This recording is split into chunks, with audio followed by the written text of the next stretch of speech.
ఇట్రా నాన్న, చెల్లి ఇట్రా. దేవుడు ఎలా నడిపిస్తారో తెలుసా? ఈ రోజున దేవుడు అద్భుతమైన దేవుడు అండి.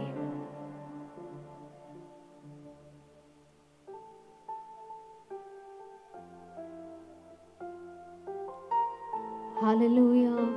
రెండు చేతులు పైకెత్తి ప్రభు నామాన్ని మహిమపరుద్దాం. ఇంకొకరు ఎవరైనా వస్తారా? ఇంకెవరైనా వస్తారా? ఇంకెవరైనా రాగలరు? రండి సిస్టర్, రండి. అందరు ఇక్కడే చూడాలి. దయచేసి చూడండి, దేవుడు ఎంత అద్భుతమైన దేవుడో, ఎంత శక్తి కలిగిన దేవుడో, ఆయన ఎలా నడిపిస్తారో చూడండి. ఇంకో ఈ చెల్లి ఉంది కదా, ఈ చెల్లి ఒకవైపు మనుషులు, ఒకవైపు దేవుడు. అర్థమవుతుందా? లేకపోతే తినే ఒకవైపు ప్రభువు అయితే ఒకవైపు మనుషులు, మధ్యలో ఉంది. చూడండి, సమస్యలు రాగానే నా చేయి పట్టుకుంది అనుకోండి, నా చేయి పట్టుకున్నానా, నా చేయి నువ్వు పట్టుకో. ఎవరైనా సహాయం చేస్తే బాగుండు, ఇదిగో ఈ అక్క సహాయం చేస్తే బాగుండు అని నా పైన ఆధారపడవచ్చు. అయితే ఈ సమస్యలో ఆమె నడిచేటప్పుడు ఈమెకున్న సమస్యని బట్టి నేను ఈమె చెయ్యి వదిలిపెట్టి విడిపించుకొని వెళ్ళిపోతా. అర్థమవుతుందా? అర్థమవుతుందండి? ఈ అక్క నాకు సహాయం చేస్తుంది, ఈ సహాయంలో నాకు తోడుగా ఉంటుందండి, నన్ను పట్టుకొని నడుద్దామని అనుకుంటుంది. కానీ ఆమెకున్న సమస్య, ఆమెకున్న ఇబ్బంది నాకెక్కడ చుట్టుకుంటుందో, నేను ఇంకెంత సమస్యలో పడతానేమో అని మనుషుల స్వభావాలు అంతే కదా. వదిలేస్తా, బలవంతంగా విడిపించుకొని వెళ్ళిపోతా.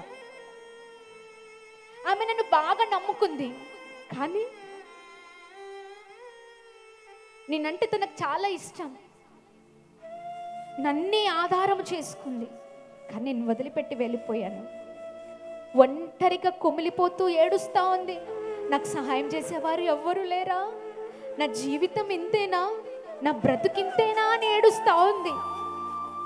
కానీ గొప్ప దేవుడు మనతో ఉన్నాడని మర్చిపోతామండి. అవునా కదా? శ్రమలోనైనా మనల్ని విడిచిపెట్టని అద్భుతమైన దేవుడు ఆయన.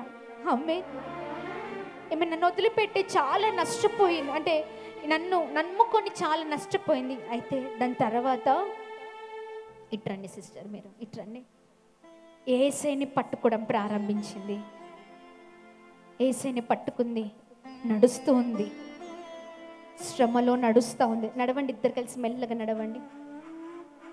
అడుగుడు తడబడిన, అలసట పైబడిన పరిస్థితులు ఏమైనప్పటికీ దేవుని పట్టుకొని నడుస్తూ ఉంది.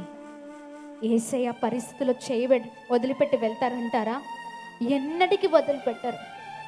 వెనక చూడండి, ఈ చెయ్యి పట్టుకొని నడిచేటప్పుడు కష్టాలు వస్తాయి, కొమ్మిలిపోతూ ఉంటాం, నిందలు వస్తాయి, వేదన వస్తుంది, కానీ దేవుడు మాత్రం నడిపిస్తూనే ఉంటారు. ఆమేన్, ఆమేన్. గట్టిగా చప్పట్లు కొడదామా?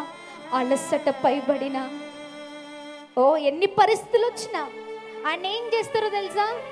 చెయ్యి పట్టుకొని ఇట్రండి, వెన్ను తట్టి శభాష్ చెప్పండి. వెన్ను తట్టి, నేను ఉన్నాను కదా, I'm here, I'm with you. Amen, amen. చెయ్యి పట్టి వెన్ను తట్టి, నేను ఉన్నాను నాన్న, నీకెందుకు, నీకు సహాయము చేసే అద్భుతమైన దేవుని నేను. కష్టంలో ఉన్నావా?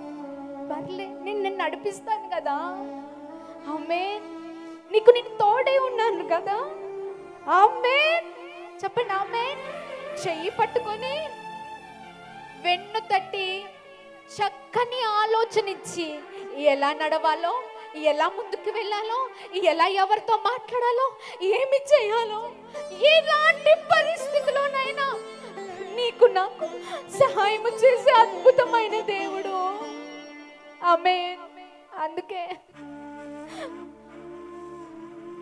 సమస్య వచ్చినప్పుడు ఇలాంటి మనుషుల్ని నమ్ముకోవద్దు. జీవము గల దేవుని నమ్ముకుంటే ఆయన చేయి పట్టుకొని వెన్ను తట్టి నిన్ను గట్టిగా హత్తుకునే దేవుడు. ఒక్కసారి హక్ చేసుకోండి. హక్ చేసుకోండి. మేన్ గట్టిగా చప్పట్లు కొడుతూ ప్రభు నామని మహిమ పరుద్దామా. హల్లెలూయా, హల్లెలూయా.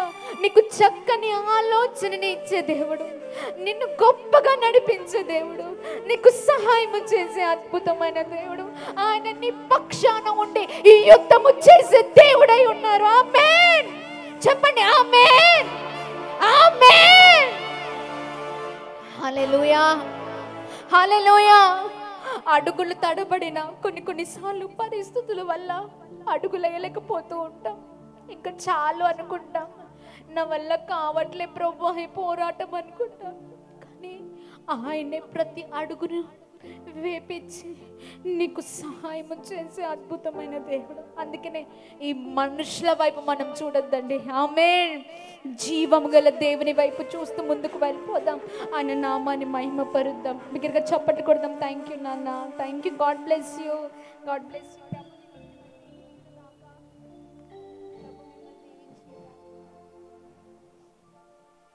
హల్లెలూయా, హల్లెలూయా.